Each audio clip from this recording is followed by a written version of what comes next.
What's up, guys? We're going to be destroying another false argument made about Star Wars, and that is the argument of inconsistency in Force powers. Now, what do I mean by inconsistency in Force powers? As we've seen in both The Force Awakens and The Last Jedi, the Force is being used in ways that we have not seen it used before. Kylo Ren's Force Freeze, the way he can Force pull, the way Snoke was able to do it in the Last Jedi throne room sequence, Rey being able to do incredible powers. A lot of people don't know that in the EU there was also characters with no real form of training that were able to do these excessive force abilities. During the era of George Lucas and Lucasfilm before Disney came along, there's one character in particular who had excessive force powers, and he was canon until Disney took over. He was part of the Star Wars canon, and that is Starkiller from the Force Unleashed games. Now, I can understand, in the context of a game, yes, you have to make the force powers very excessive, but there was a novelization of the Force Unleashed 1 and 2 that explained how Starkiller was able to do all these incredible massive force powers. And mind you, Darth Vader did not truly teach him. It even stated in the books, Darth Vader did not truly teach him everything. This was stuff Starkiller was able to do on his own due to his natural gift in the Force. Now, it shows you that you do not have to be a Skywalker to have a natural gift.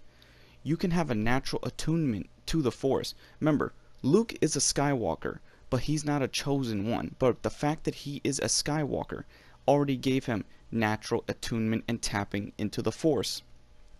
Now let's look at the EU. Let's look at Kyle Katarn. He was not a Skywalker, yet he had incredible force powers, and for a Jedi he was able to produce force lightning. Something that is very difficult for even someone who is attuned to the Force to truly do. That's a very difficult force ability. Now, what Rey is doing, I don't mind it drawing from, like, say, the EU and the Force Unleashed. Isn't that what people wanted? Elements from the EU in the new films. This is how the Force works in certain beings. Now, mind you, why a Sith Lord is incredibly powerful. A Jedi can be this strong, but there's still restrictions in place on a Jedi and a Sith. That's why we only see them do very minimalistic, powerful things. What they're establishing now in Star Wars, like with Ahsoka Tano, with Kanan and Ezra, with now Rey and Kylo Ren, that they're not Jedis, they're not Sith.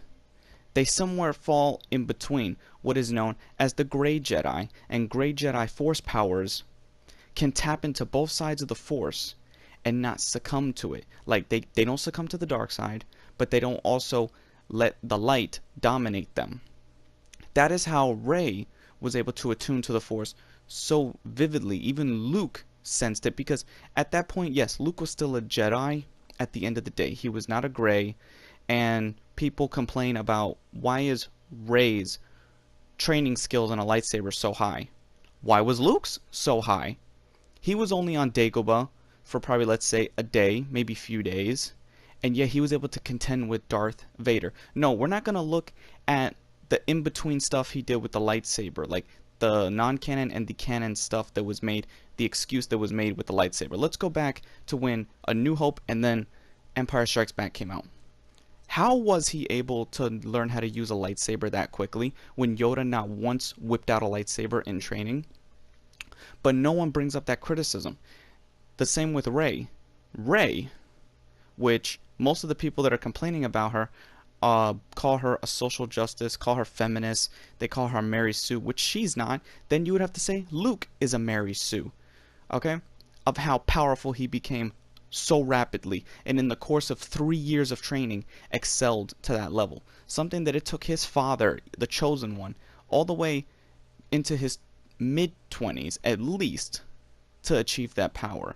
Something like for Yoda, okay, there's nothing wrong with younger generation characters establishing this power, gaining this power, okay?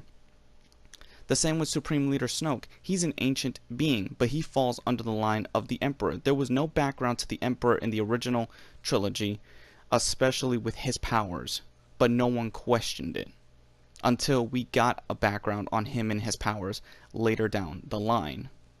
So, How the Force works in the films now, it makes more sense than how the EU portrayed the Force. The EU portrayed the Force as a weapon later in the series. In the Old Republic, it was portrayed as a weapon. During the prequel and the original era, yes, it was perceived as more of guidance. How Luke was able to control the 2 photon missiles and shoot them right into the Death Star's reactor core. But later on, when the Yuuzhan Vong came and the Second Galactic Civil War in the EU, the Force was used as a weapon. The films are not using the Force as a weapon. The Force is actually being used very accurately and evolving, like the same with Leia. Leia was confirmed and she has canonized Force powers. How much of her Force powers will remain of a mystery to us? Who knows? Maybe she did have a great attunement to the Force that allowed her to do what she did in the film. And if that's the case, and if that gets explored, that shows that it didn't break the lore of Force abilities, because what we're seeing now is true evolvement of the Force. This is how the Force works in the films. The EU way of the Force is not accurate depictions of Force powers.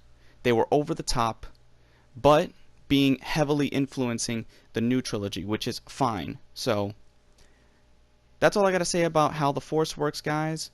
Until next time, this is John with John Kill 3D, and have a good day.